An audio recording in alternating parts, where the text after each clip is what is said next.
Hi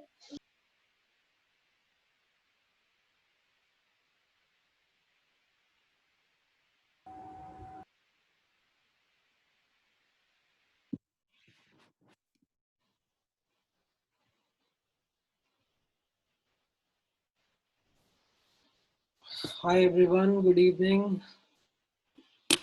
Right, good evening Pratmesh. Hi Shekhar, hi Yash. Good evening Lakshmi, good evening Pratyasha. Great. Good evening Rudra. एक बार last class में क्या हुआ था मैं एक बार क्विकली देख लूँ हम लोगों ने क्या क्या करा था। अच्छा, हम लोगों ने grams law of rate of diffusion के बारे में पढ़ा था। ऑल राइट,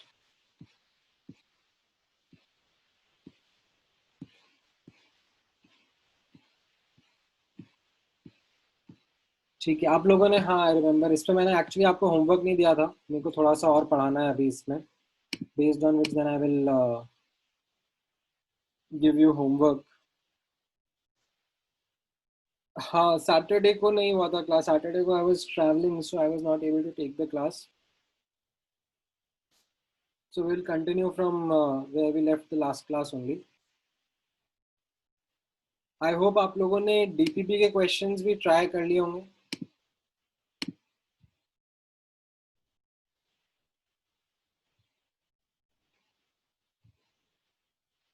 हाँ हाँ, उसमें एक दो क्वेश्चन में थोड़ा डाउट रहा होगा आप लोगों को, जो थोड़े से कॉम्प्लिकेटेड से क्वेश्चंस थे। मोस्टली तो इजी थे।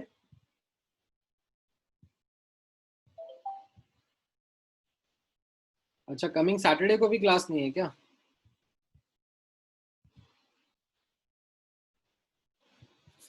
ओह, ऐसा हो गया है। लेट मी सी। अच्छा, मंडे को है एंड देन थर्सडे को है, but not on Saturday. Okay, देखता हूँ, मैं एक बार बात करता हूँ। मैंने एक्चुअली चेक नहीं किया था।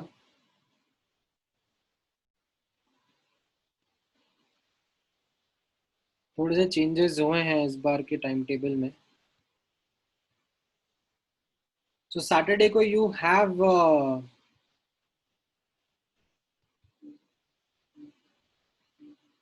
This thing, maths and physics का लेक्चर है।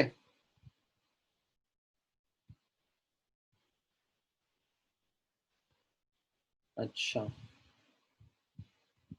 ठीक है, मैं एक बार बात करता हूँ। आई थिंक वो इसीलिए अपडेट नहीं हुआ होगा।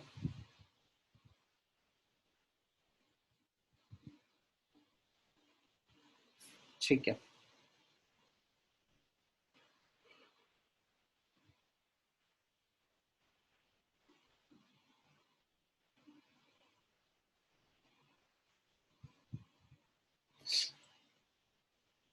हाँ, we do have some doubt lecture also. कब है डाउट लेक्चर? पता नहीं, बहुत अजीब सा चेंज किया है इस बार। वेडनेसडे को शाम को 6 से 8।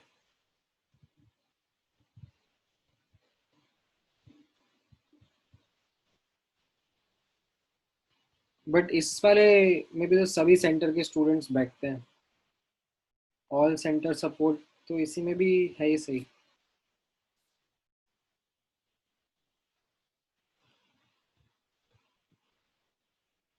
आई will actually check back regarding the time table, क्या क्या अपडेट हुए हैं, कैसे कैसे अपडेट हुए हैं। Then will let you know. आप लोगों का वेडनेसडे को कोई और क्लास है इसके अलावा? ये जो डाउट्स लगाया हुआ है उसके अलावा? नहीं है। अच्छा,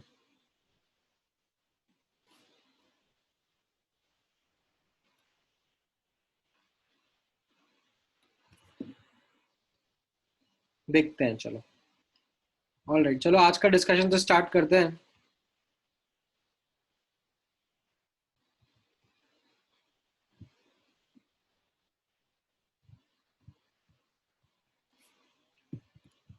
So in the last class, we were talking about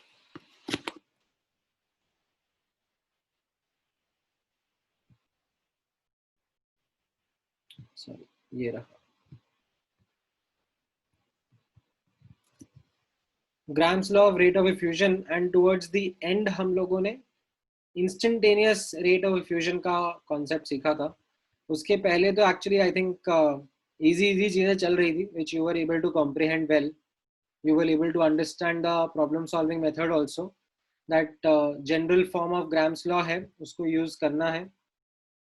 And उसमें लेफ्ट हैंड साइड का interpretation and right hand side का simplification is what the approach was. And then based on it you solved multiple questions as well. Then towards the later part of the class हम लोगों ने instantaneous rate of effusion का concept आपको बताया था, जिसमें मैंने आपको ये जो सेकेंड लास्ट क्वेश्चन था जिसमें हम लोगों ने इनिशियली वाला कॉन्सेप्ट था उसको एक्सप्लोर किया था, that why this initially is being used. And then I helped you differentiate between what is an average rate and what is an instantaneous rate, and how the instantaneous rate is going to give you more accurate results as compared to just taking the average rate, right? Average rate में एक minute, average rate में क्या हो रहा है? Average rate में what is happening is that we are assuming that moles का time के साथ जो change है वो constant है. मतलब we are assuming that the rate is fixed. The rate, the slope of this n versus t graph, ठीक है, that is a fixed value. तो ये linear variation हो रहा है. However, in reality, what happens is n versus t, the moles effusing out, you can see that there is this exponential relationship कि rate भी continuously change होता रहता है. Rate जैसे जैसे moles change होंगे rate भी change होता जाएगा. So it is kind of an exponential decay. Starting में slope ज़्यादा है because moles भी ज़्यादा है, तो rate of effusion भी ज़्यादा है. बट जैसे जैसे moles कम होते जाएंगे slope भी आपका कम होता जाएगा, rate भी आपका decrease होता जाएगा. ठीक है, so this is a more accurate representation of how moles are going to effuse out with time as compared to taking the average rate. ठीक है, now this is something जो मैंने आपको बताया था कि आप तभी यूज करना जब क्वेश्चन में स्पेसिफाई कर रखा हो या डेटा क्वेश्चन का इस तरीके से हो. ठीक है, otherwise it is easier for you to go with the average rate का definition and based on it do the calculations. ठीक है, तो इसमें आप फिर ज़्यादा complications नहीं करोगे. Until and unless specified in the question, you go with the average rate based questions only. ठीक है, don't complicate things much. Now, अब आज का डिस्कशन शुरू करते हैं. ठीक है, फ्रॉम द सेम लाइंस. मैं अभी स्टार्टिंग पार्ट में थोड़ा सा आपको पढ़ा देता हूँ, जो ये ग्राम्स लॉ ऑफ इफ्यूजन वाला पार्ट जो बचा हुआ था उसका थोड़ा सा एप्लीकेशंस रिलेटेड पार्ट है, वो मैं आपको बता देता हूँ, पढ़ा देता हूँ. एंड देन फिर हम लोग डाउट्स भी डिस्कस कर लेंगे from the DPP which you would have solved. ठीक है, now let me talk about the applications of this Gram's law of rate of effusion first. Now इसमें अब आप नोटिस करना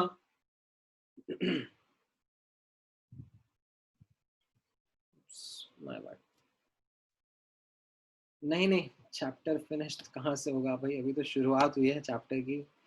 तुम्हें चैप्टर खत्म करने की जल्दी कितनी रहती है? ऐसा लगता है कोई तो इजी चैप्टर आएगा, ऐसा नहीं होने वाला.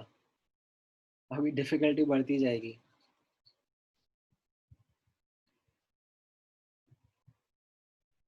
All right, so applications of Graham's law.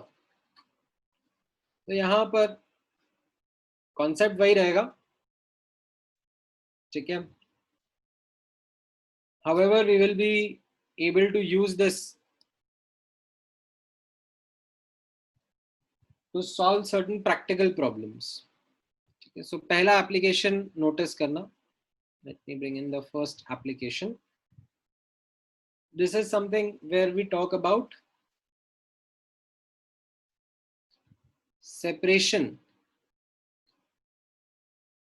of a mixture of gas. ठीक है। So problem statement ध्यान से समझना। Problem statement कुछ इस तरीके से है। Let's say you have a vessel, ठीक है, and इस vessel में there are two gases that are present, ठीक है। There is gas 1 and there is gas 2. Now I want to separate these two gases, or at least try to separate these two gases. तो मैं क्या करूँगा, ठीक है, मैं इस वेसल में से इन गैसेस को डिफ्यूज होने दूंगा, ठीक है, इनटू अनदर वेसल, ठीक है। Now if I let the diffusion happen for a very long time, तो फिर मेरा पर्पस फेल हो गया, ठीक है। If I let the diffusion happen for a long time, then in that case my separation का purpose failed, because जो distribution gas का अभी initial था वही distribution पूरे vessel 1 और vessel 2 को मिलाकर system के अंदर हो जाएगा. I will not be able to achieve any kind of separation, ठीक है, और any change in composition. But अगर मैंने यहाँ पर, ठीक है, नोटिस करना, मैंने यहाँ पर एक सेपरेटर को थोड़े से टाइम के लिए निकाला और वापस से लगा दिया, then it may happen that out of these two gases, the one which was faster, the one which effused faster came out more, ठीक है, came out more, and the one which was slower, ठीक है, that came out less. तो मेरा notice करोगे कि आप composition change हो जाएगा. Initially let's say if both the gases were 50-50 in composition, then if I let some air pass in here and the green one, it diffuses faster than the blue one, so in this second container the green gas का composition will be more as compared to blue gas, ठीक है. Overall number of molecules कम हो जाएंगे, ठीक है. अगर यहाँ पर मान लो 10 मोल थे, ठीक है, तो यहाँ पर मान लो 1 मोल ही डिफ्यूज होके आया, ठीक है, क्योंकि हम लोग थोड़े से टाइम के लिए सेपरेटर को खोलेंगे, ठीक है, ज्यादा लंबे टाइम के लिए नहीं खोलेंगे. तो यहाँ पर जो 50-50 कॉम्पोजिशन था, that change to maybe say 70-30. So I was able to achieve some degree of separation by using this step, using this diffusion based technique, ठीक है. नाउ इसके पीछे की अब इंग्लिश जो है उसको हम लोग थोड़ा सा डिटेल में डिस्क्राइब कर लेते हैं, ठीक है, otherwise you will feel explanation अधूरा रह गया. So I will just quickly reiterate how this technique is working.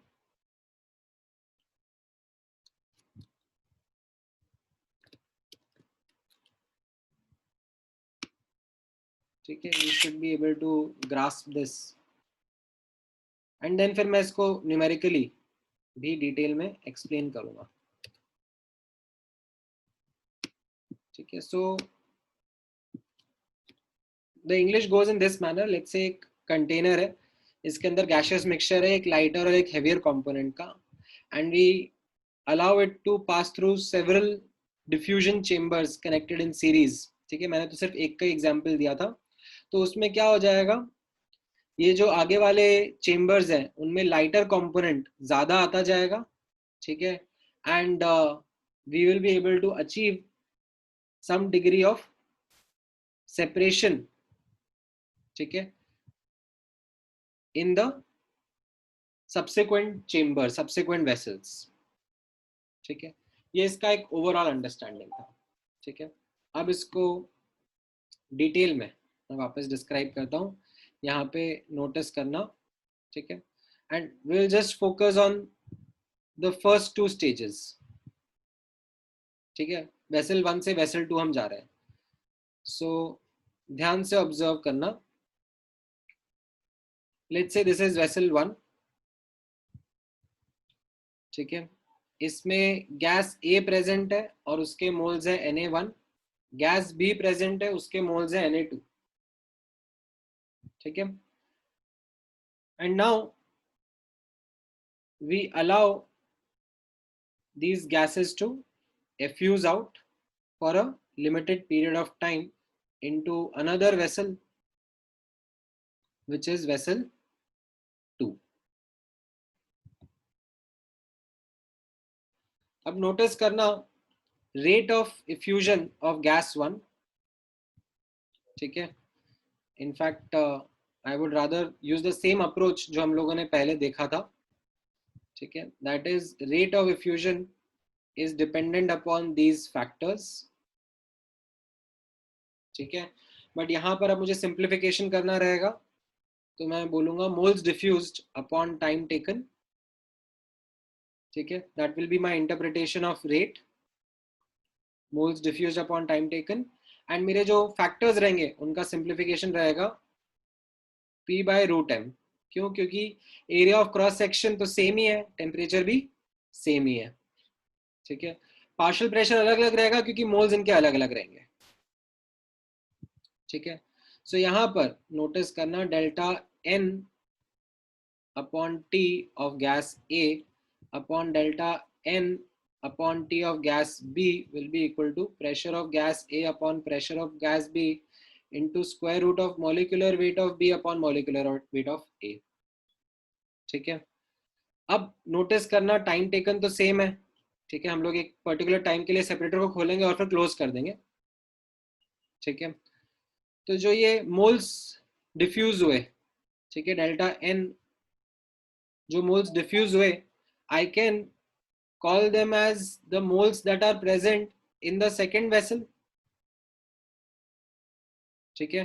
I can call this as Na2 and Nb2, right? This is something which you can understand, that moles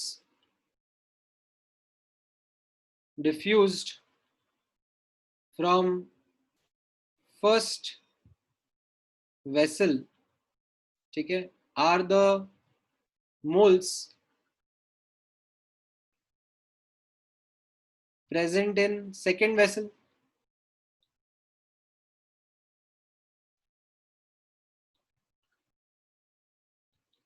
right? And यहाँ right hand side पर जो ए और B का partial pressure का ratio है, ठीक है, I can write it as Na1 upon Nb1, right. ये मैंने कैसे लिखा? Because partial pressure is proportional to moles only, right. ये आपको समझ में आया होगा एज एन एक्सप्लेनेशन। नाउ अब यहाँ पे आप नोटिस करना,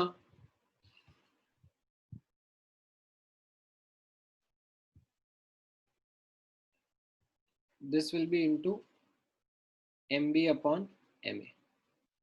So this became an important relationship, that composition in the second compartment, in the second vessel, is related to the composition in the first compartment in the following manner, ठीक है। ये आपका इसका immediate result हो गया, how the composition in the vessels are related, ठीक है। अब यही चीज सेकंड से थर्ड भी होने वाली है। ठीक है, ये मैंने फर्स्ट से सेकंड वेसल के बारे में करा। अब मैं यही चीज सेकंड से थर्ड वेसल के बीच में भी ऑब्जर्व करूंगा। ठीक है, दोबारा ऑब्जर्व करना आपके लिए रेपिटेशन हो जाएगा, जो मैंने अभी जस्ट एक्सप्लेन किया उसका रेपिटेशन हो जाएगा। यहां पर ऑब्जर्व करना, ये आपका वेसल 2 है, एंड वेसल 2 में कितने मोल्स है? ए गैस के Na2 और बी गैस के Nb2। ठीक है, राइट।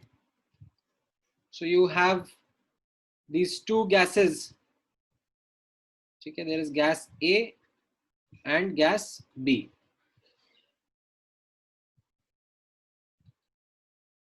ठीक है, सेकेंड वेसल में मोल्स है Na2 and Nb2, and I allow the diffusion to happen for a small period of interval into the next vessel, which is vessel 3। ठीक है, and limited time के लिए I'll allow the diffusion to happen, right? So rate of diffusion depends on these two factors, and if I simplify, right, I can write the general form into this way। ठीक है, now अब अगर मैं ए और B gas के बारे में बात करूंगा तो moles diffused upon time taken of gas A upon moles diffused by time taken of gas B will be equal to partial pressure of A upon partial pressure of B into root over molecular weight of B upon molecular weight of A। Right, अब आप यहाँ पे notice करोगे time taken तो वापस से same है जितने टाइम के लिए मैंने वेसल खोला होगा। अब again the same definition that moles diffused of A and B will be the moles that are going in the next vessel, right? तो जितने moles diffuse हुए that is the moles or those are the moles of A and B which are going in the next vessel, right? Exact same explanation। ठीक है, moles diffused from, यहाँ पर I would just change the notation that moles diffused from the second vessel are the moles present in the third vessel, right? And ये जो partial pressure का ratio है, ठीक है, ये कौन से पार्शियल प्रेशर का रेशियो होगा? जो सेकेंड वेसल में मोल्स प्रेजेंट होंगे, तो ये Na2 बाय Nb2 रहेगा into root over Mb by Ma। ठीक है, this is something where the partial pressure is proportional to the moles that are present in the given vessel. ठीक है, now with this thing in mind, अब आप note करो कि ये भी रिलेशनशिप हो गया Na3 upon Nb3 is equal to Na2 upon Nb2 into root over Mb by Ma। ठीक है, तो ये सेकेंड और थर्ड के बीच का रिलेशनशिप हो गया। ठीक है, what will be the ratio of the moles in the third vessel. ठीक है, and now looking at the trend you can do the extrapolation to come up with the final result। ठीक है, यहां पर नोटिस करना, this was the first step of diffusion। ठीक है, ये क्या था? this was the second step of diffusion, है ना? वेसल 2 से वेसल 3 में जा रहे थे ना हम। यहाँ पे आप नोटिस करोगे तो ये फर्स्ट स्टेप हो गया, ये सेकंड स्टेप हो गया। ठीक है, तो उसके बाद हम ऑब्जर्वेशन देख रहे हैं कि क्या कॉम्पोजिशन रह रहा है। तो अगर मैं इसको जनरलाइज करने वाला हूं तो यहाँ पे नोटिस करना, ठीक है, nth स्टेप ऑफ डिफ्यूजन में कैसा रहेगा? nth स्टेप ऑफ डिफ्यूजन में कैसा हो जाएगा? कॉम्पोजिशन इन n+1th वेसल ठीक है, right, I should rather right it in this manner. ठीक है, इनफैक्ट मैं पहले इन दोनों को रिलेट करके दिखा देता हूँ. Let me not actually miss a step in between. इन दोनों को अगर आप यूज करोगे, मैं ये Na/Na2 को यहाँ पे रिप्लेस कर दूंगा, तो can you see that Na3 upon Nb3 is equal to Na1 upon Nb1 into root over Mb by Ma का square. ठीक है, if I just substitute this Na2 by Nb2 onto the expression in the right hand side. ठीक है, so अगर मैं इसको extrapolate करूंगा, ठीक है, now let me do the extrapolation. ठीक है, आप सीधे सीधे रिजल्ट भी याद रख सकते हो if you don't want to go through this entire derivation. That the composition A to B का ratio in the nth vessel will be equal to the composition in the first vessel multiplied by the square root of Mb by Ma raised to the power of n minus 1. ठीक है, ये n minus 1 जो यहाँ power में आएगा, this will represent the number of steps. n minus 1 represents the number of steps of diffusion. कितने steps करे, n minus 1 steps करेंगे तो उसी के बाद में nth vessel का composition आएगा. ठीक है, this will be the composition of A and B in nth vessel. ठीक है, and this was Na by Nb, this was the composition of A and B in first vessel. ठीक है, ये समझ में आया आप लोगों को? That how we are able to use the technique of effusion to kind of separate a mixture of gases. ठीक है, इसमें ट्रेड ऑफ क्या है? इसमें ट्रेड ऑफ ये हो रहा है दैट आपको थोड़े से टाइम के लिए ही ये सेपरेटर ओपन करने को मिल रहा है. तो अगर आप स्टार्ट 100 मोल से करोगे तो नेक्स्ट स्टेप में आपके पास 10 ही मोल आएंगे टोटल, क्योंकि आपने थोड़े से टाइम के लिए डिफ्यूजन करने दिया और फिर रोक दिया. बट अब वो जो थोड़े से 10 मोल्स डिफ्यूज हो क्या है उसमें, yes, the one of the component got richer, one of the component got you can say lesser.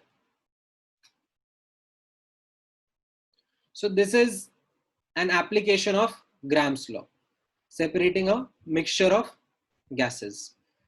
Okay, if you understood the derivation then also it's okay, otherwise you remember the relationship of how the composition is going to change. Okay, this is crucial.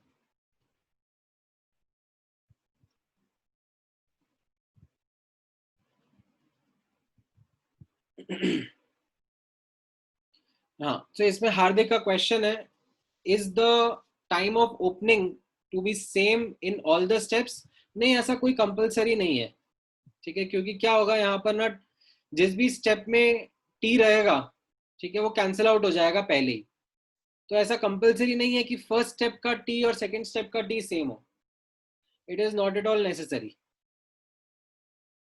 ठीक है, बस इतना जरूर होना चाहिए कि T should be short. T can't be very long. If T becomes very long तो फिर पर्पस ऑफ एफ्यूजन फेल हो गया, पर्पस ऑफ सेपरेशन फेल हो गया. देन क्या हो जाएगा, यूनिफॉर्म डिस्ट्रीब्यूशन हो जाएगा throughout. So it is not compulsory for it to be same, but it has to be short. ठीक है, यहाँ पर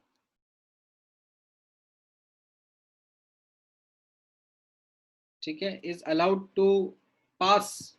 ठीक है, इस पास के साथ में लिख देता हूँ, is allowed to pass in a short duration.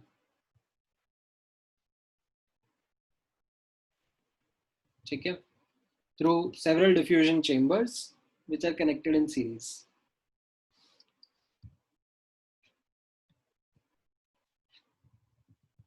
Now, अब यहाँ पे ऑब्जर्व करना, नहीं नहीं, सो इसमें देखो डिपेंड करेगा इनिशियल कॉम्पोजिशन पर भी और मॉलिक्यूलर वेट पर भी, that how is the separation going to be. ठीक है, सो जैसे for example generally noble gases की सेपरेशन में, ठीक है, या आइसोटोप्स के सेपरेशन में ये टेक्निक काफी काम आती है। तो इसमें आप नोटिस करोगे, ठीक है, इसमें ध्यान से यहां पर ऑब्जर्व करना, ठीक है, नोट करना, ठीक है, बेटर द रेशियो, ठीक है, और I should say greater the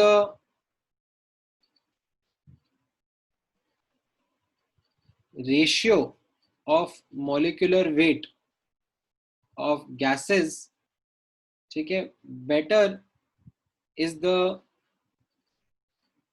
degree of separation.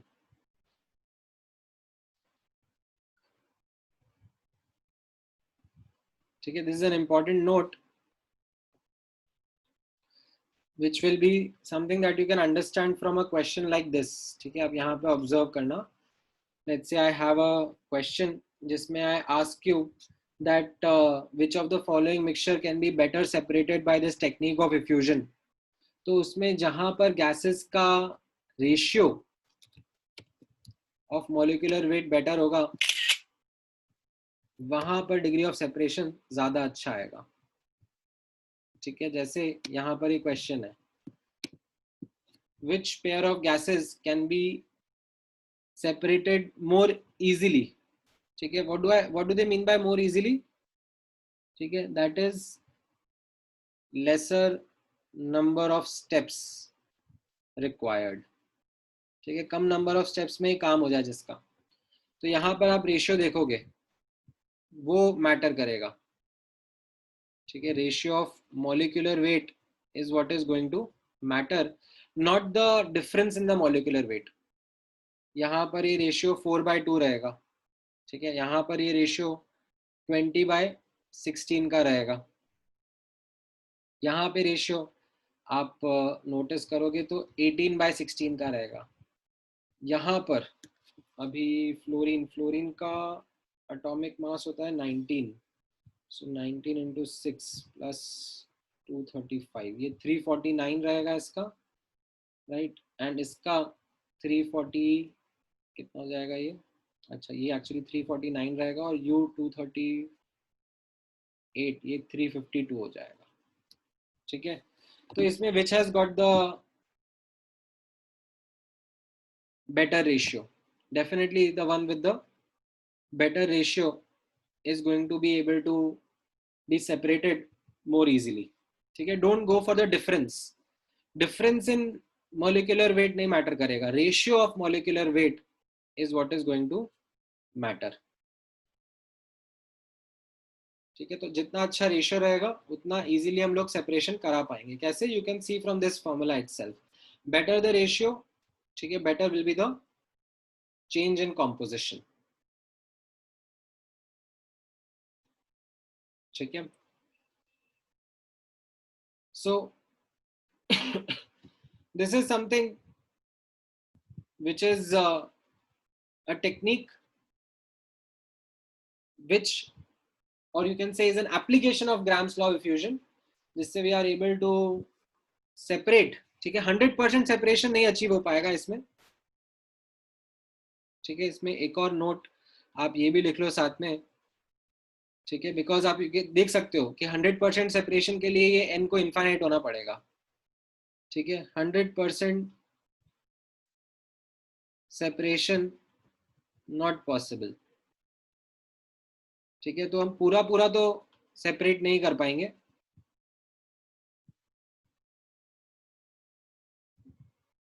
So that is also something which you should be aware about, that is technique से we are able to achieve some degree of separation। ठीक है, but the trade off is in terms of the quantity that comes out।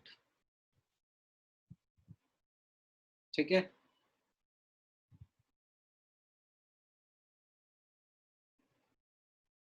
तो ये part समझ में आया, application समझ में आया आपको?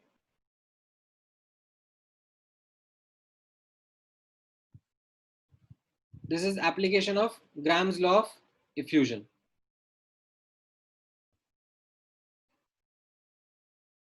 हाँ, अब नोटिस करना,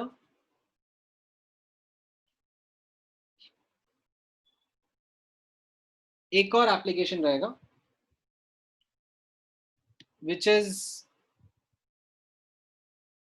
कौन सा ऑप्शन में गड़बड़ हो गया, सी ऑप्शन में. 14+4 तो ये 16 हो गया, और ये 14+4 18 हुआ ना, सही तो है? हाँ हाँ, मतलब ये मॉलिक्यूलर वेट का रेशियो ले रहा हूँ ना मैं. ऑल राइट, नेक्स्ट एप्लीकेशन देखना.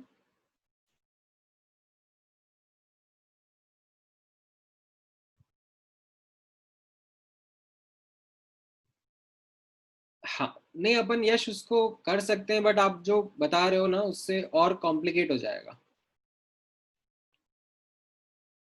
ठीक है, you can try to do that, but it will be leading to a greater cost. ठीक है, प्रैक्टिकली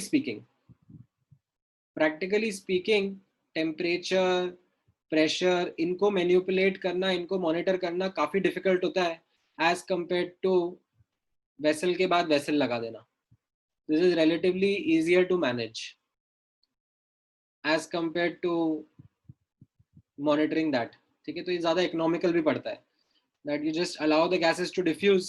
ठीक है, खुद से डिफ्यूज करेंगी, and you open the separators for a shorter period of time, then take those gases into, then allow them to diffuse through to vessel 3 again for a shorter duration of time, and with much lesser cost you are able to achieve a good degree of separation. Until and unless आपका fixed cost बहुत ज़्यादा नहीं है ऐसे vessel लगाने का, it does not make sense to kind of have a varying temperature gradient. हाँ, आगे आने वाले वेसल को आपको वैक्यूम रखना पड़ेगा ना, ताकि दूसरी गैसेस इंटरफेयर नहीं करें, अदरवाइज फिर मिक्सचर का सेपरेशन कैसे हो रहा है, आप उसमें और गैसेस मिक्स कर दोगे तो. ठीक है, if temperature is not constant then you will have to, then आप ये एलिमिनेट नहीं कर सकते ना, यहाँ पर ये सिंप्लीफिकेशन हम लोग नहीं लेके आ पाएंगे. ठीक है, सिंप्लीफिकेशन में प्रॉब्लम आ जाएगी, then you will have to deal with a more complicated case.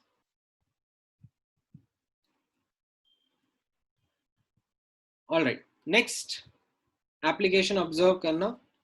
ठीक है, दिस इज समथिंग जो आपको मैं समझाऊंगा, आप ध्यान से ऑब्जर्व करना. ठीक है, ये भी एक एप्लीकेशन है of Graham's law of effusion का.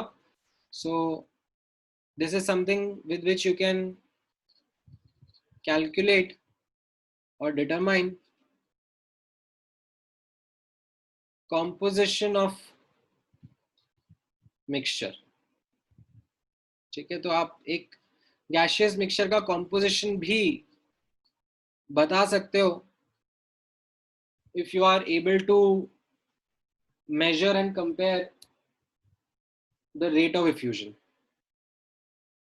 ठीक है, सो यहां पर नोटिस करना किस तरीके से हम लोग ऑब्जर्व करेंगे. So you have, let's say, a mixture. ठीक है, एंड इसमें in fact let me actually introduce one more concept with this. ठीक है, ताकि वो बुकलेट के जैसा ही दिखेगा फिर आपको. सो कैलकुलेट, इससे आप क्या कर सकते हो, आप कॉम्पोजिशन ऑफ मिक्सचर कैलकुलेट कर सकते हो and determine extent of reaction also. ठीक है, ये क्या रहेगा एक्सटेंट ऑफ रिएक्शन, ये मैं आपको पहले एक बार एक कॉन्टेक्स्ट देकर समझा देता हूँ. ठीक है, so will build an example based on this itself. So you have, say, a vessel. ठीक है, and इस vessel में what we see is that N2O4 gas रखा हुआ था. ठीक है, However, what happened was that with time, N2O4 gas started to decompose into NO2 gas. ठीक है, ये N2O4 गैस स्टार्टिंग में, ठीक है, मान लो इसका 1 मोल था, ठीक है, there was nothing of NO2, but some reaction happened and partial change of N2O4 into NO2 happened. ठीक है, से x moles of N2O4 reacted, तो कितने मोल्स बन जाएंगे NO2 के? 2x moles. अगर इसके x मोल्स रिएक्ट हो रहे हैं तो N2O4 के बच कितने जाएंगे? 1 minus x moles. I hope you were able to now understand and read the format. So N2O4, ठीक है, dissociated to some extent into NO2 gas. ठीक है, we do not know how much it dissociated, we just know that it dissociated. Now our objective is to determine this x, to determine how much of N2O4 dissociated in NO2. ठीक है, so determine x. x क्या हो गया यहां पर? Extent of dissociation of N2O4. ठीक है, so determine x and composition of this mixture. ठीक है, कितना N2O4 है, कितना NO2 है, based on data of rate of effusion. ठीक है, and the data is that rate of effusion of this mixture upon rate of effusion of O2. ठीक है, rate of effusion of this mixture and rate of effusion of O2 is you can say 1 by root 2 times.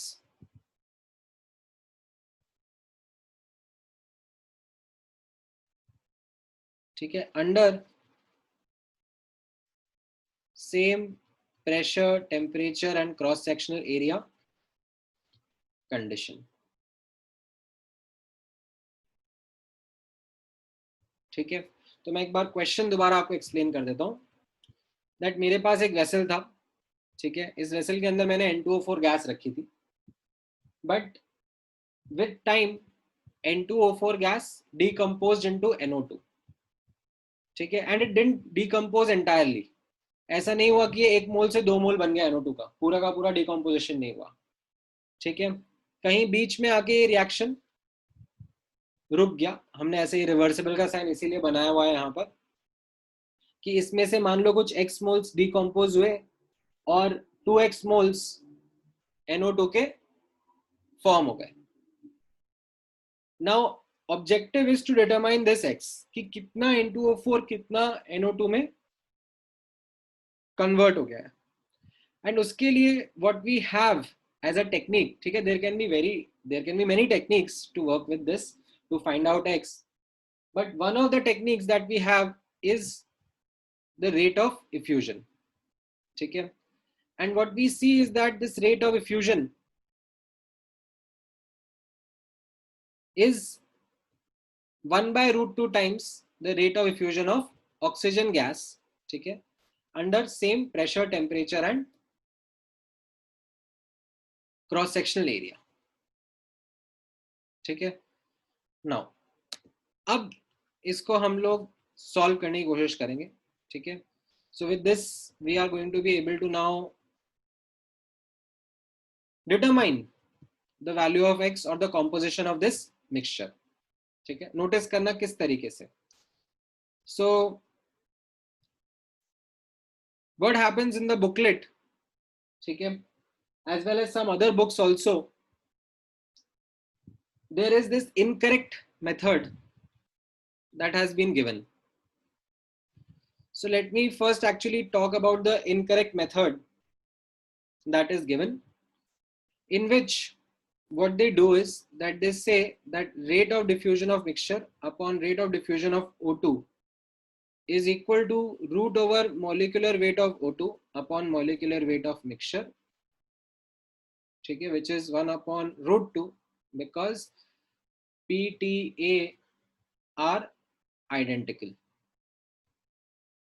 Okay, and then they do this calculation that molecular weight of mixture is 64, okay, because O2 का 32 है, right? And molecular weight of mixture क्या होता है? Total mass by total moles, right? This is what the molecular weight of mixture will be. N1 M1 plus N2 M2 upon N1 plus N2, total mass upon total moles, right? अब आप यहाँ पे देखोगे कि N2O4 के कितने moles हैं? 1 minus X, right? And उसका मॉलिक्यूलर वेट कितना हो गया? 92. ठीक है, यहाँ से हम देख रहे हैं, मैं इसको एक बार दोबारा यहाँ पे कॉपी कर लेता हूँ ताकि आप लोगों को वहां पर इसको रेफर करने में इजी रहेगा. ठीक है, बट मैं थोड़ा छोटा कर देता हूँ यहाँ पे इसको.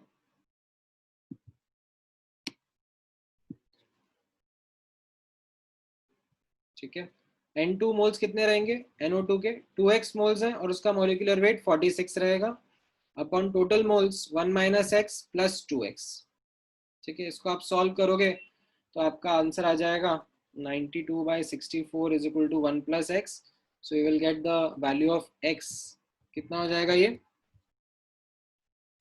92 डिवाइड बाय 64, तो ये x आ जाएगा आपका 0.4375. ठीक है, but this is incorrect. Can anyone tell me what is incorrect about this?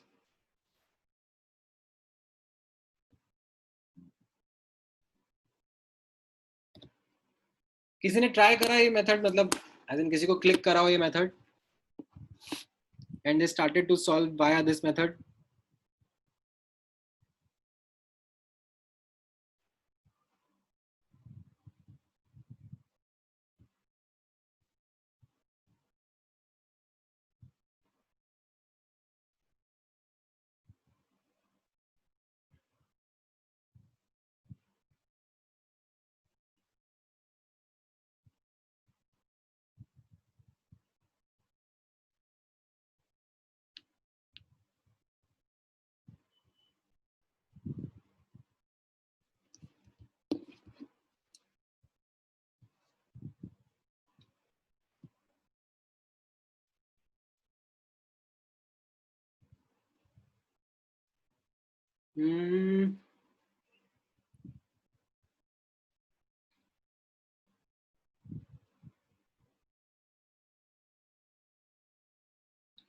हाँ, तो आइडेंटिकल कंडीशंस ऑफ प्रेशर,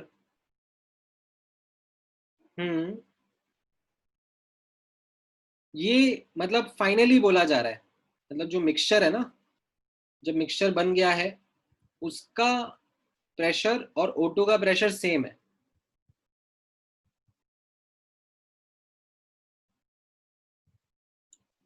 हाँ, so Purna, you are going in the right direction to think about it.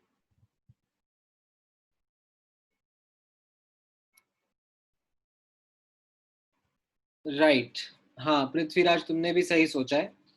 That what is happening here, ठीक है, यहाँ पर good to know, मतलब आप लोगों ने काफी अच्छे से सोचा इसके बारे में.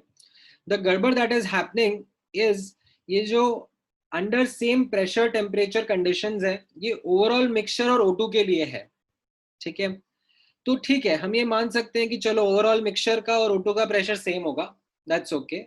But what is gadbad that is happening here is that we have assumed that rate of mixture is inversely proportional to the molecular weight of the mixture, square root of molecular weight of the mixture, which is kind of a little difficult to grasp, because if I have to really think about the rate of effusion of mixture, then it will simply be the sum of the rate of effusion of both its component, rather than taking it to be dependent on some molecular weight of mixture का value. ठीक है, यहाँ पे notice करना what is the problem here. ठीक है, मैं यहाँ पर आपको गड़बड़ बताता हूँ इस मेथड की क्या है. Rate of diffusion of mixture, ठीक है, is related to the inverse of the molecular weight of mixture. ये गड़बड़ है.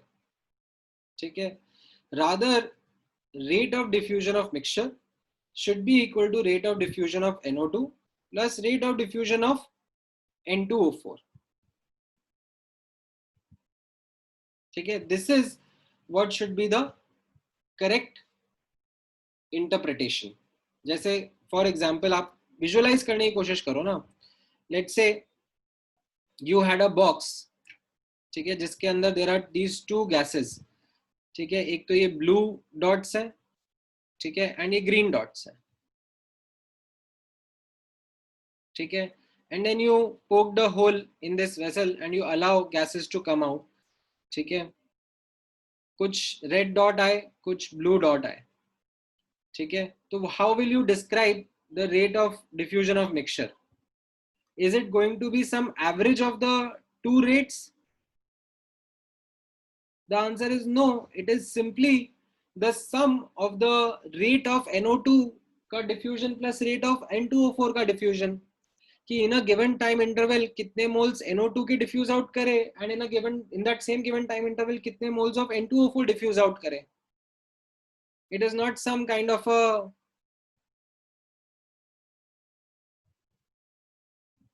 weighted average or something of the two components, just simply the sum of the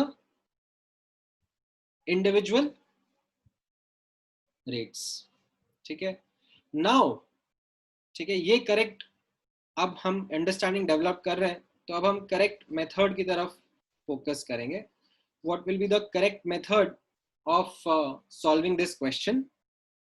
ठीक है, यहाँ पे नोटिस करना रेट ऑफ डिफ्यूजन. ठीक है, हम लोग स्टार्टिंग पॉइंट तो वही रहेगा जो हमको क्वेश्चन में दिया हुआ है. हमको क्वेश्चन में दिया हुआ है that rate of effusion of mixture upon rate of effusion of O2 is equal to 1/√2. ठीक है, अब यहाँ पे नोटिस करना rate of effusion of mixture को मैं क्या लिखूंगा? Rate of effusion of NO2 plus rate of effusion of N2O4 upon rate of effusion of O2. ठीक है, that is what is equal to 1/√2. ठीक है, नाउ अब आप यहाँ पे ऑब्जर्व करना that rate of effusion of NO2 and N2O4 के बारे में मैं कैसे बात करूंगा. ठीक है, यहाँ पे नोटिस करना T, A, ठीक है, will be same for NO2, N2O4 and O2.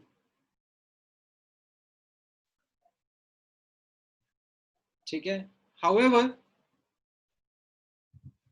pressure, ठीक है, और you can say partial pressure would be different. ठीक है, जो आपको गिवन है वो ये दिया हुआ है कि मिक्सचर का pressure is equal to O2 का प्रेशर, ये इक्वल दिया हुआ है. बट जो पार्शियल प्रेशर रहेगा NO2 और N2O4 का वो तो डिफरेंट रहेगा. ठीक है, तो अब हम लोग यहाँ पर ऑब्जर्व करना किस तरीके से लिखेंगे. ठीक है, यहाँ पर ऑब्जर्व करना दस ये जो हमारा एक्सप्रेशन है it will simplify to partial pressure of NO2 upon root over 46, that is the molecular weight of NO2, plus partial pressure of N2O4 upon root over 92, which is the molecular weight of N2O4, upon partial pressure of O2 upon 32, which is equal to 1 upon root 2. ठीक है. अच्छा, अब notice करना, since partial pressure is equal to mole fraction into total pressure, this means I can write that pressure of NO2, ठीक है, if you remember the composition, ये जो यहाँ पर था, ठीक है, वापस से यहाँ पे ध्यान देना, टोटल मोल्स कितने हो जाएंगे 1 + x, ठीक है. तो पार्शियल प्रेशर ऑफ NO2 क्या रहेगा 2x, उसके moles upon total moles which is 1 + x into total pressure which is the pressure of mixture, and partial pressure of N2O4 will be again उसके खुद के moles which is 1 - x upon the total moles which is 1 + x into partial pressure of mixture. ठीक है, इनको अब मैं substitute कर दूंगा. ठीक है, इनको if I substitute over here, तो यहाँ पर नोटिस करना 2x upon 1 + x into partial pressure of mixture upon root 46 plus यहाँ पर अब partial pressure of N2O4 की जगह I will put 1 - x upon 1 + x into partial pressure of mixture upon root 92 divided by partial pressure of O2 upon root 32, which is equal to 1 by root 2. And now I can cancel out P mix and PO2 because they are given to be same. ये question में दिया हुआ है that the mixture and O2 are under identical conditions, तो उनका pressure बराबर होगा, तो उसको मैंने cancel out कर दिया. So you have this now as the expression that 2x upon 1 + x into 1 upon root 46 plus 1 - x upon 1 + x into 1 upon root 92 divided by 1 over root 32 is equal to 1 by root 2. इससे आप जो x का value आप solve करोगे वो आपका correct result देगा as compare to what you would have got from the incorrect method. ठीक है, तो यहाँ पर द डिफरेंस दैट, और बुकलेट में एक्चुअली यही दिया हुआ है. ठीक है, बुकलेट में ये इनकरेक्ट मेथड दिया हुआ है.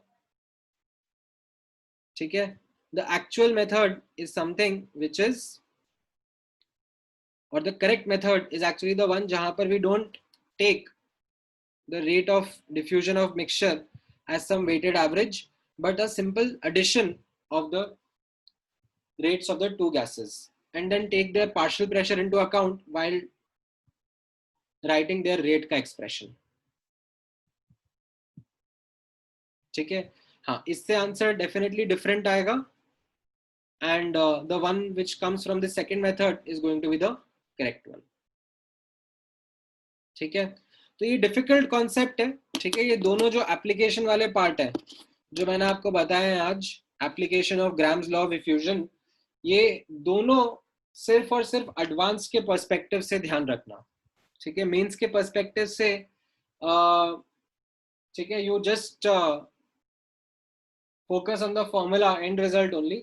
बट अगर एडवांस के पर्सपेक्टिव से आपको समझना है तो आप डेफिनेटली इनकी डेप्थ में जाना. ठीक है, इनको दोबारा खुद से डिराइव करके समझने की कोशिश करना. ठीक है, it is something which will require dedicated attention from you and reworking. ठीक है, मतलब you will have to understand कि क्वेश्चन में दिया क्या था एंड पूछा क्या जा रहा है and how we approached this entire question. You will have to repeat this exercise as part of your revision. ठीक है, जस्ट ऐसा मत सोचना कि अभी एक बार में पढ़ लिया और फिर फॉर्मूला याद कर लेंगे तो आंसर आ जाएंगे. ठीक है, just ensure that you put in that extra effort into these two applications that we have spoken about. ठीक है, because they are difficult, they are not that easy. Now let me explain it again. ठीक है, ध्यान से observe करना. Let me explain what happened in this particular question. I think objective आप लोगों को सबको क्लियर है. ऑब्जेक्टिव यही था that we had this mixture of N2O4 and NO2. ठीक है, why did we have this mixture? Because of N2O4 decomposing into NO2 by itself. ठीक है, बट कितना डिकम्पोज हुआ वो हमें नहीं पता था. That is what our objective was, to find out this value of X, that how many moles of N2O4 actually decomposed into NO2. Now the method which we used to determine this value of X was based on the data of rate of diffusion. What we did was we did an experiment and we found out that this mixture diffused 1 by root 2 times the rate of diffusion of O2 under identical conditions of pressure, temperature and area. Okay. Now, having said this, the easy solution, which is actually incorrect, comes in front of you, that because PTA are given identical, you just take the rate to be inversely proportional to the square root of the molecular weight. And for mixture, you replace the mixture as the molecular weight of the mixture, and you calculate the molecular weight of mixture based on this rate of diffusion data. Once you get that rate of molecular weight of mixture ka data, then you apply the simple formula that total mass upon total moles is what is the molecular weight of the mixture. And since you know the moles ka composition in terms of X, you can substitute that in the formula and get the value of X. And इससे answer आ भी जाएगा, और यही method आपको booklet में भी देखने को मिलेगा. When you will see the solved examples that are there in the booklet, when the questions in the booklet, they are based on this answer or this solution only. However, what I'm trying to help you understand is that this solution is not the correct solution, because of the fact that this rate of mixture is not dependent on some average molecular weight of the mixture. Okay, this rate of diffusion is simply the sum of the rate of diffusion of its individual components. ठीक है, हम लोग rate of diffusion ऐसे define करते हैं ना, moles diffuse upon time taken. अब मान लो 1 सेकेंड के अंदर O2 के 2 मोल डिफ्यूज हो गए और N2O4 के NO2 के 2 मोल्स हो गए और N2O4 के 1 मोल डिफ्यूज हुआ, तो टोटल मिक्सचर के तो 3 मोल डिफ्यूज हो गए ना. एंड उसका रेट ऑफ डिफ्यूजन हम लोग बोलेंगे 3 moles per second. It will simply be the addition of the rate of diffusion of the two. ठीक है, मैं ऐसे थोड़ा ना बोलूंगा कि इसके 2 मोल्स डिफ्यूज हो रहे हैं, इसका 1 मोल डिफ्यूज हो रहा है, तो अब जो rate of diffusion of mixture है वो इनके बीच का कुछ एवरेज है, 2 और 1 के बीच में कुछ ना कुछ ऐसा एवरेज होगा. नहीं, बिल्कुल भी नहीं. It is simply the molecular weight, simply the addition of the individual rates. ठीक है, so that is what we now used as part of our correct methods towards solving this, where we spoke that rate of diffusion of mixture is the sum of the rate of their individual components. Now अब यहाँ पर ठीक है, मैंने ये नहीं करा, ठीक है, I did not do this कि इसमें अब बस 1 upon root 46 and 1 upon root 96 upon 1 upon root 32 is equal to 1 by root 2. ये गड़बड़ हो जाता ना. क्यों? क्योंकि मैं सिर्फ मॉलिक्यूलर वेट लेता तो मेरा आंसर गड़बड़ हो जाता, बिकॉज अभी यहाँ पर पार्शियल प्रेशर डिफरेंट हो गया है. ठीक है, मिक्सचर और O2 का प्रेशर सेम बोला जा रहा है.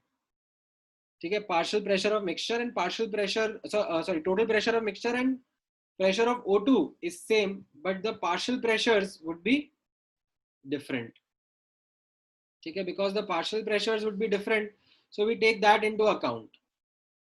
ठीक है, we say, what does this mean? This means that the rate of diffusion is to be taken as proportional to P by root M, and that is what we did. ठीक है, when we replace the rate of NO2 will be partial pressure of NO2 upon square root of its molecular weight. Rate of diffusion of N2O4 will be its partial pressure upon its square root of molecular weight, and same goes for O2. And ये जो partial pressure है, ठीक है, इनके बारे में मैंने थोड़ा सा अब यहाँ पे information use किया, that partial pressure is dependent on the total pressure in the following manner: mole fraction into total pressure. Mole fraction कहाँ से निकाले? ये जो हमने moles ऊपर analyze करे थे, इनके क्या क्या होंगे, just उनको use करा कि mole fraction होता है moles of a component upon total moles. That is what we used over here. And we got the mole fraction and we substituted it in the expression. ठीक है, and यहाँ पर ये जो partial pressure of mixture था ये cancel out हो गया, because this is given as equal. ठीक है, partial pressure of mixture and partial pressure of O2 is, total pressure of the mixture and the pressure of O2 is same, तो ये cancel out हो गया, और ये x के terms में अब जो equation बनी उससे मैंने x को solve कर लिया. ठीक है, definitely you will be able to get a different answer which is the correct one. ठीक है, अब ये आपको समझ में आया?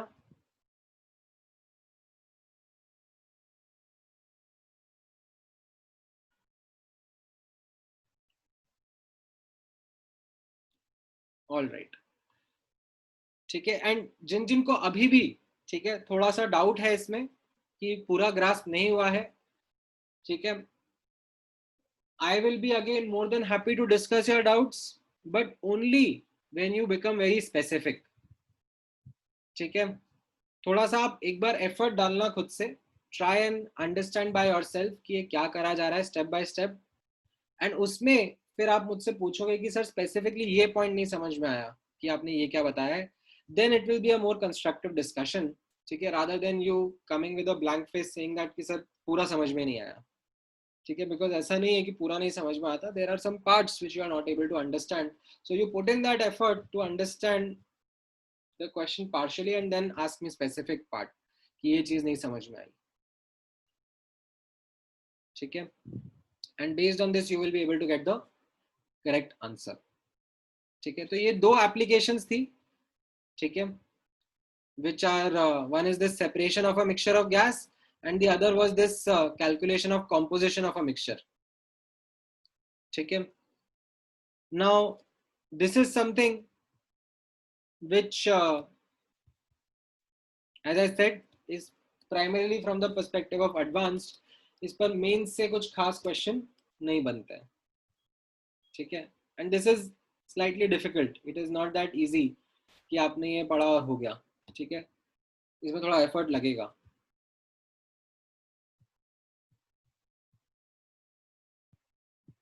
हाँ, of course I can show you how I got the relationship between partial pressure and mole fraction, बिल्कुल, यहाँ पे देखो पार्शियल प्रेशर, ये डाल्टन्स लॉ से तो अपन ने पढ़ा ही था ना, partial pressure is mole fraction into total pressure, ठीक है।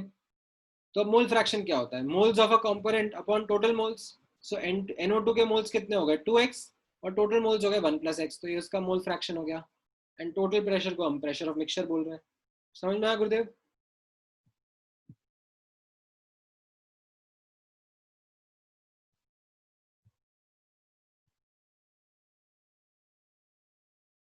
हाँ बिल्कुल यश, यहाँ पे नोटिस करना how the rate of mixture, जैसे मैंने आपको यहाँ पे बोला इमेजिन करने के लिए कि आपने 1 सेकंड के लिए वेसल को ओपन किया, ठीक है, इस होल को ओपन किया एंड इसमें से गैसेस डिफ्यूज करी, अब आपके 3 मॉलिक्यूल ब्लू के आ गए और 2 मॉलिक्यूल ग्रीन के आ गए, ठीक है, तो रेट ऑफ डिफ्यूजन तो हम लोग moles diffuse upon time taken बोलते हैं ना, तो in that given 1 second interval what we found out was that 1 mole of or 2 molecules of green got out and 3 molecules of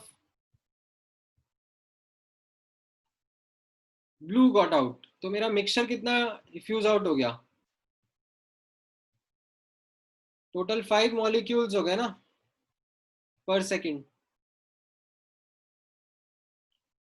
तो isn't this the sum of the rate of the individual components? It is, no?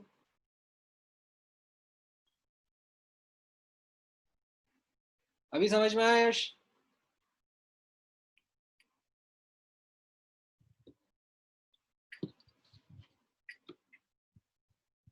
All right, so these were the two applications associated with the Dalton's law. Sorry, not Dalton's law, sorry, Graham's law. ठीक है, इन पर question आपको कम ही मिलेंगे, ठीक है, even in the booklet you will find very less questions on this, but हाँ ये एक डिफिकल्ट क्वेश्चन बन सकता है from an advance point of view.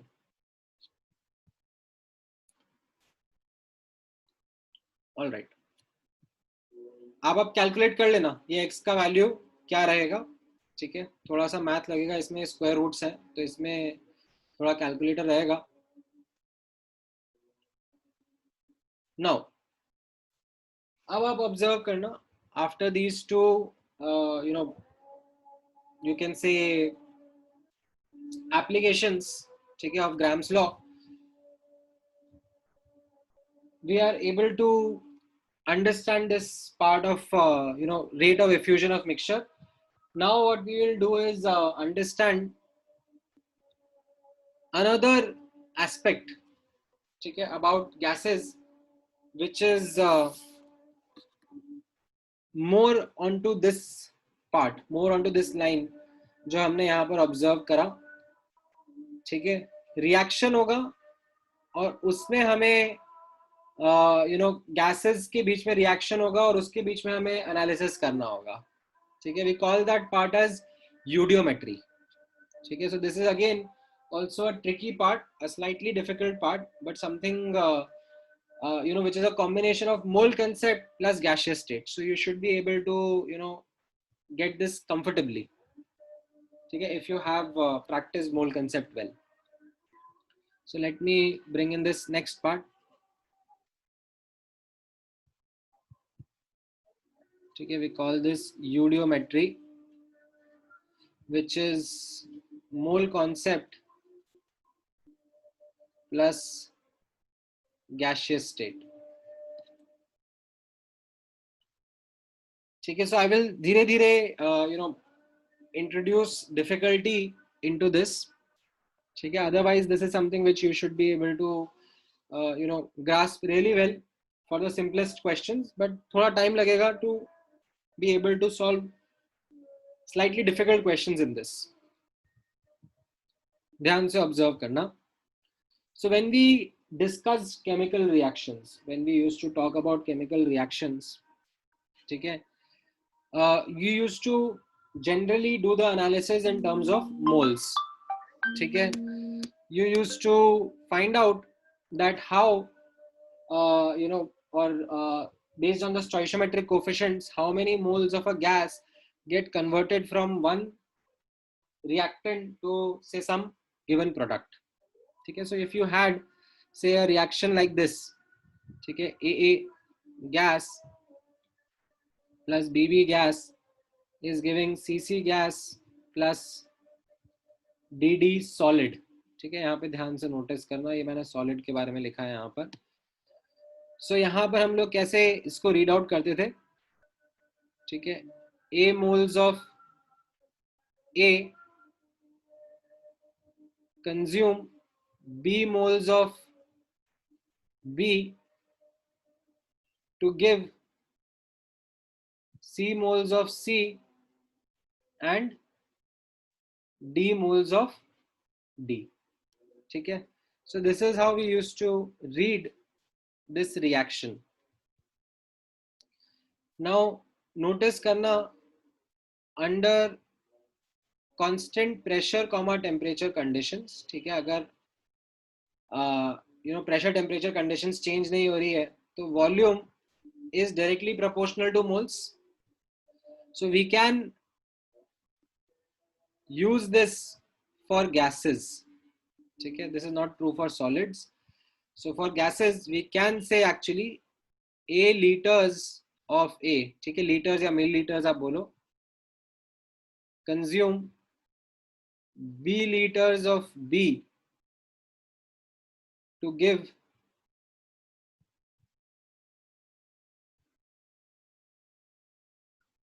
C liters of C.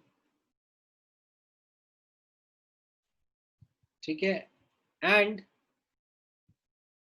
D liters of D. ये गड़बड़ हो जाएगा, right? Why? Because this is only for gases. ठीक है, यहाँ पर D मैंने solid describe कर रखा है, तो आप यहाँ तक का पार्ट चलेगा, that you can actually establish the relationship between A, B and C in terms of volume also. ठीक है, but not in terms of volume. ठीक है, D यहाँ पर क्योंकि solid दिया हुआ है, solid या liquid का हम लोग analysis नहीं करेंगे in volume, we'll only do it for gases. ठीक है, even यहाँ पर आप notice करना. ठीक है, ध्यान से अब ऑब्जर्व करना. Under constant V, T condition, ठीक है, मान लो एक रिजिड वेसल है, ठीक है, जिसका वॉल्यूम चेंज नहीं हो रहा है, एंड टेम्परेचर कंडीशंस भी हमने इनिशियल फाइनल सब सेम कर रखी हैं. ठीक है, तो क्या होता है, then pressure is directly proportional to moles. ठीक है, for gases, then we can even do the analysis in terms of their partial pressure also. ठीक है, we can say that A ATM of A consumes B ATM of B to give C ATM ठीक है, ATM pressure ले रहा हूँ, आप कुछ और भी ले सकते हो, पास्कल भी बोल सकते हो या mmHg भी बोल सकते हो, कंसिस्टेंट यूनिट्स रखेंगे, C ATM ऑफ C, ठीक है, बट नॉट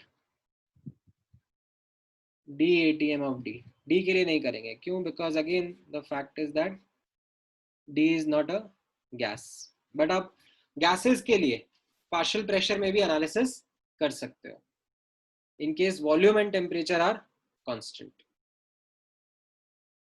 ठीक है, so this is something that will happen in this particular chapter in addition to what you learned in mole concept. Mole concept में आपने primarily you know moles में analysis करा था, यहाँ पर आप कई बार वॉल्यूम में या पार्शियल प्रेशर में भी एनालिसिस कर सकते हो, बिकॉज वॉल्यूम और partial pressure can be directly proportional to moles under particular conditions.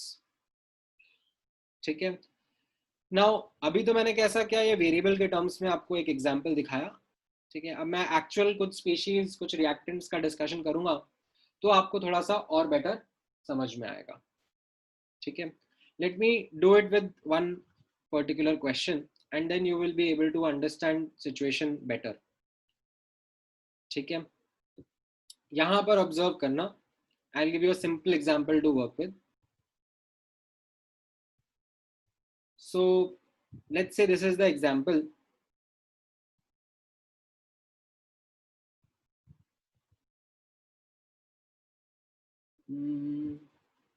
इस तरीके से हम लोग करते हैं।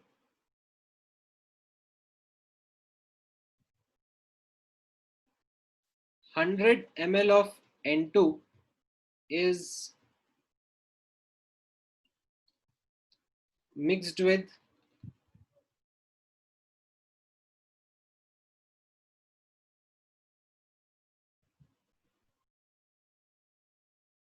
100 ml of H2 to give ammonia gas। ठीक है, determine the percentage reduction in volume। ठीक है, after the reaction is complete। ठीक है, एंड इसमें एक वही assumption दिया हुआ है that all volume measurements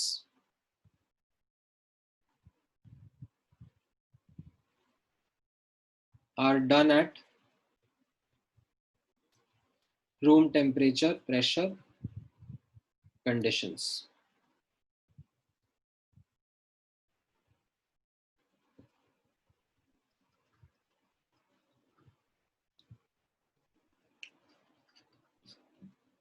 ठीक है, ट्राई करो, इसका आंसर दो।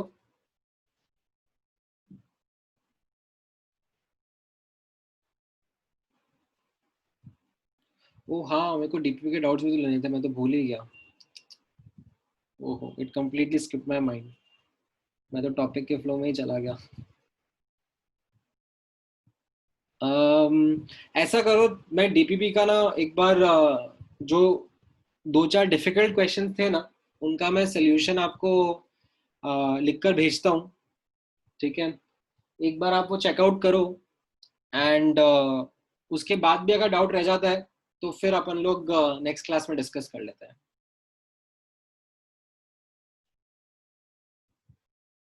ठीक है, हाँ, क्या कह रहे हो यश, पेलोड क्या होता है? Payload is actually something which आप लोग पढ़ोगे तो सही वैसे इसको बॉयंसी के कॉन्सेप्ट में, फ्लूइड डायनामिक्स में। मैं बताता हूँ, आई थिंक ये डीपीपी के किसी क्वेश्चन में है ना। हाँ, मैं बता देता हूँ, उस क्वेश्चन के थ्रू ही मैं बता देता हूँ आपको एक बार कि पेलोड होता क्या है। Basically if you have a balloon, ठीक है, जिसमें बाहर लेट्स से एयर है और अंदर लाइटर गैस है, तो ये बलून क्या होता है, ऊपर उठना चाहेगा। ठीक है, because of buoyancy, right, and it can with it take some mass also। ठीक है, even if I load it with some mass also, still this balloon will be able to go up. ठीक है, तो कितना minimum मास, minimum sorry क्या बोलूं, कितना maximum मास ये बलून अपने साथ ऊपर उठा सकता है, that is what is called as payload. ठीक है, तो उसका कैलकुलेशन कैसे रहेगा वो मैं आपको बताता हूँ थ्रू दैट क्वेश्चन.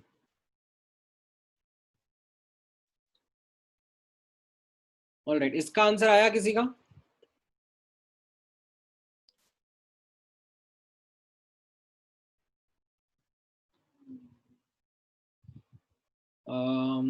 सानिका का मैं एक बार चेक करूं, रुको आंसर. 100 ये पूरा कंज्यूम हो जाएगा. और नहीं सानिका, आपका थोड़ा सा गड़बड़ लग रहा है, आप चेक करो एक बार.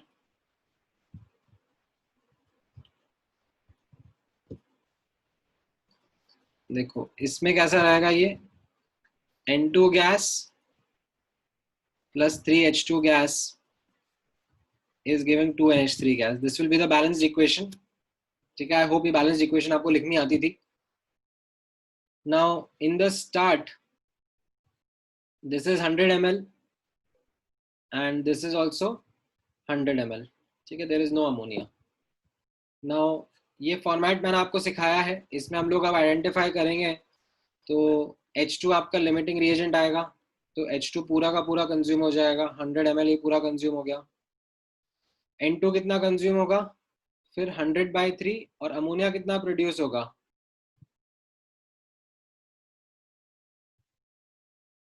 ठीक है, 2/3 ऑफ 100 इतना प्रोड्यूस हो जाएगा. तो final what you will have is this will be 200/3, ये पूरा कंज्यूम हो गया, और ये भी 200/3 ml रहेगा. ठीक है, तो now if you will do the computation that this was your initial volume. ठीक है, V initial was 100 ml and V final, when you will add this it will be 400/3 ml, right? तो यहाँ पर sorry not 100, ये 200 ml हो गया. V initial was 200 ml and V final is 400/3 ml.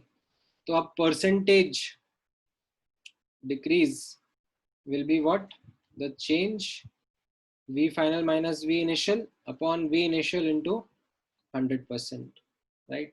So ये 200 minus 400/3 upon 200 into 100% कितना हो जाएगा, ये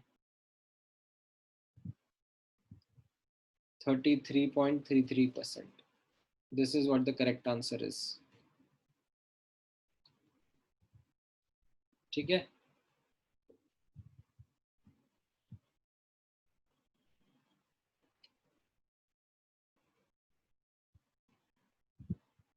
हाँ बताओ इसमें कहाँ पर गड़बड़ हो रही है. नहीं, N2 फाइनल विल बी 200/3 ना, 100 में से 100/3 रिएक्ट हुआ तो बचा कितना, 200/3 तो होगा पृथ्वीराज.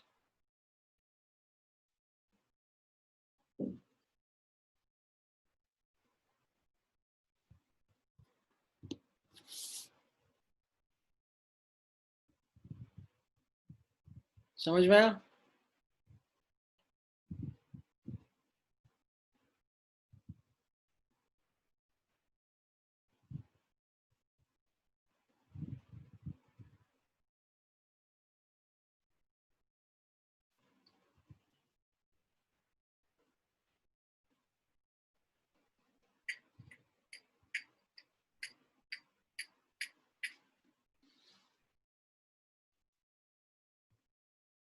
All right. So ये एक introductory question था to get you to start with this.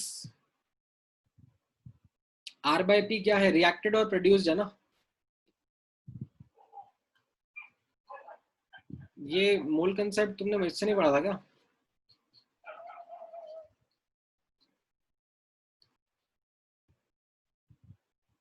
कितना क्या रिएक्ट हो रहा है, कितना क्या प्रोड्यूस हो रहा है.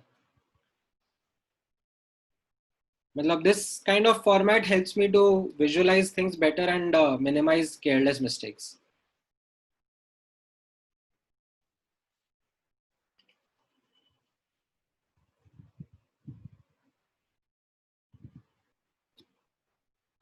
ठीक है.